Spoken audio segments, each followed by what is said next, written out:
I now have the great pleasure of welcoming to the stage two of our graduates, selected by their respective evening and day classmates, to deliver a brief message. I'd like to introduce Bryan Hernandez and Marcus Leonard.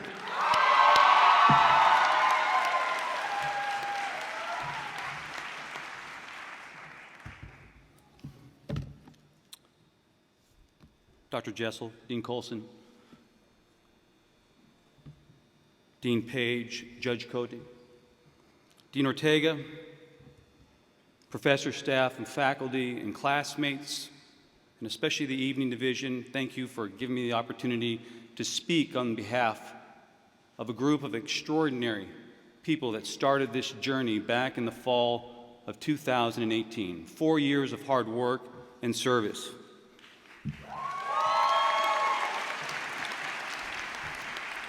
But the question is how did we get here? Well, the journey for many of us started at our kitchen table with a thought, a conversation with our loved ones, with our friends, our families, a conversation about reaching beyond ourselves for almost an unimaginable goal. With the majority of us working full-time, having professions, having families and other commitments, but the dream and the audacity to go to law school at night. And at the kitchen table, we asked our loved ones and our friends, and we asked ourselves, am I good enough to get in? Am I smart enough to get through 4 years of law school?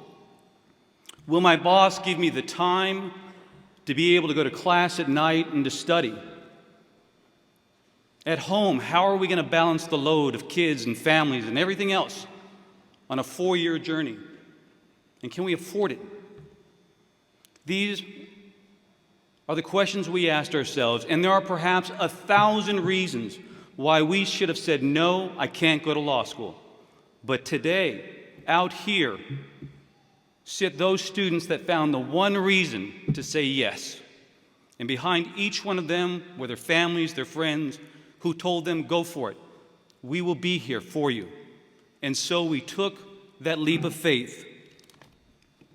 Many of us did not know what to expect when we arrived here on the campus for the first time. And right across the street, we met each other for the first time. And a lot of us still thought we didn't even belong here. But it was on the last day of orientation that a kind and charismatic professor named Scott Fingerhut welcomed us to this university. And as he talked about law school, welcoming us, he read a little 3x5 card that each one of us filled out to tell us and talk about the students that were about to start. And then he handed us this card with our name on it. And underneath it has the title, Legal Storyteller. But more important were the words that were written on the back of this card, which says, and I quote, "Nobody belongs here more than me."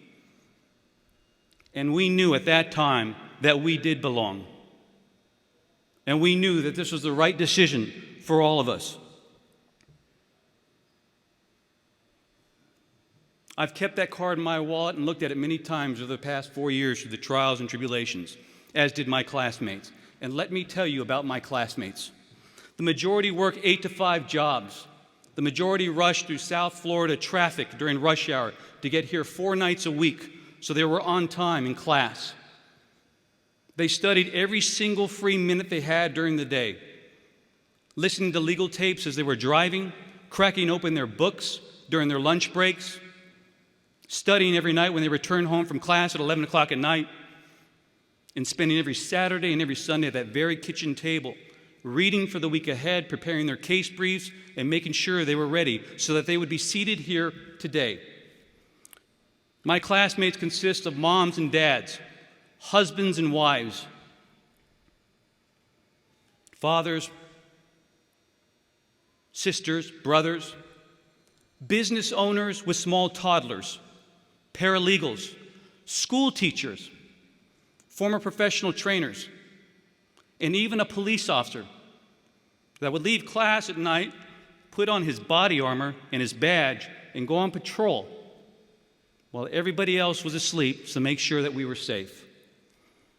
Many of our classmates are first-generation Americans, first-time college graduates, immigrants whose first language is not English, LLM students, students from Turkey, Colombia, Cuba, Venezuela, and a valedictorian named Dennis from the Ukraine. How fitting.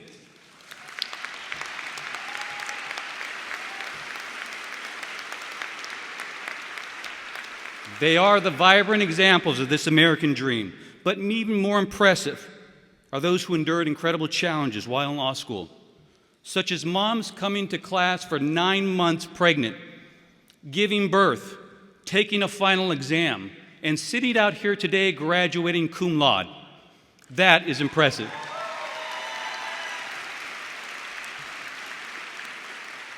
And also those who lost a dear loved one. A student that lost her mother, a student that lost her sister. But they showed the strength and the courage to be here, and they are graduating, and we are so very proud of them.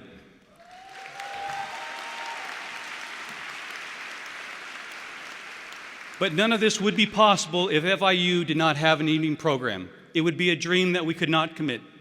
And so I thank the faculty of this university for everything in allowing us the opportunity. And I also want to thank our fellow classmates, the day students, who are absolutely incredible group of human beings that we need to be so proud of. I do have to say, though, about 2 years that there's one student I didn't like, because he came up to me and he asked me how old I was. He asked me if I grew up with indoor plumbing and color TV. He suddenly disappeared.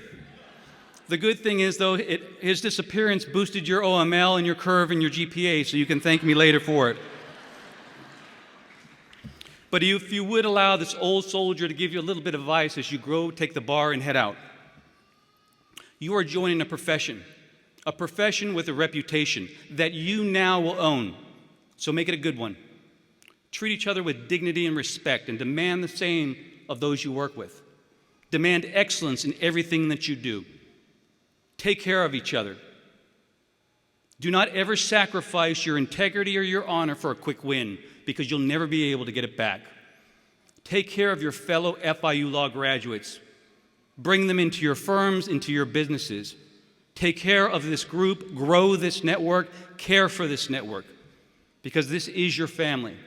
And finally, after you graduate, you pass the bar in July and you head out back to those firms, those offices, I want you to be on the lookout for that young man, that young woman, that immigrant, that single mom, the paralegal, that dreams one day of going to law school but has no hope and no confidence. Reach out to them, put your arm on their shoulder, encourage them, help them so when they come to that kitchen table, they will be the ones that say yes. And we will see them here one day. God bless you, and thank you.